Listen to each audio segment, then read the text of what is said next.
I will say for our guests right now, two things to keep in mind. Both of us are in rural Alberta, which means it's a miracle if the internet works on any given day. Plus, you've had the experience in many of your episodes of, we'll call it technological attacks. So as we get into the conspiracies, I'll say this, my wife and I love watching like ghost hunting shows. There's one called Project Fear we really like. And they use, when they go and talk to the spirits, they have like all these electronic devices. One's called the spirit box, where it just plays this really loud frequency and like little voices come through. They have this thing called an Ovulus, which has like a dictionary of words in there, and like the spirit or whatever will make the words say the words or whatever to respond to their questions. And spirits should be able to like manipulate frequencies and stuff. Their flashlight batteries die when they go into certain haunted spots. So all I'm saying is if our signal goes down tonight, it's definitely the devil or it's rural Alberta service. We just don't really know which one.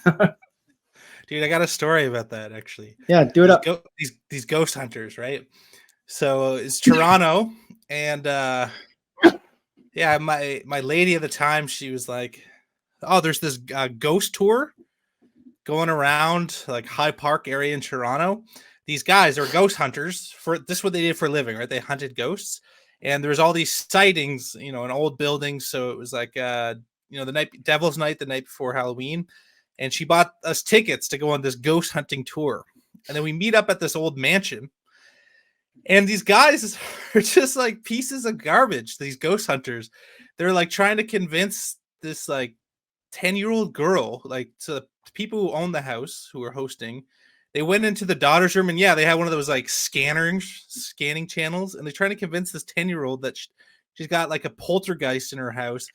So you could tell they were just like scammers. They're trying to get people to like hire them, for services. And so I started fucking with everybody on the tour. so I started grabbing rocks, right? And we're walking in High Park at night. And all of a sudden they stop to give a thing. And I whip this rock backwards and it smacks a window of this old farmhouse they were showing. And everybody losed it, started screaming, like running away. So yeah, even the ghost hunter guy like freaked out. He's like, "Oh my god!" So I had the left. There's the Ottawa Hostel in Ottawa, Ontario. It was a former jail that's now converted into a hostel, and there's a haunted cell there from the cell of Patrick Whelan. Patrick Whelan was the last public hanging in all of Canada, so that's some fascinating Canadian trivia history. And so apparently you can encounter the ghost of Patrick Whelan. Now, Patrick Whelan, he was, like I said, he was a public hanging, and the crime was, on circumstantial evidence, the assassination of Darcy McGee, who was a father of Confederation in Canada. And it was actually, so far, knock on wood, it was the only assassination of a political figure in Canadian history thus far in Canada. So let's try and keep it that way.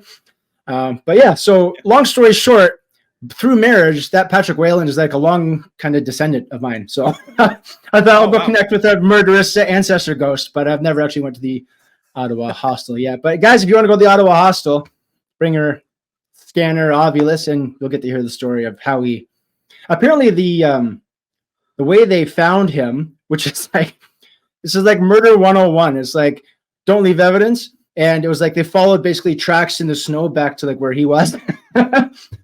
So, I mean, not very sophisticated means, but, I guess he was passionate anyway.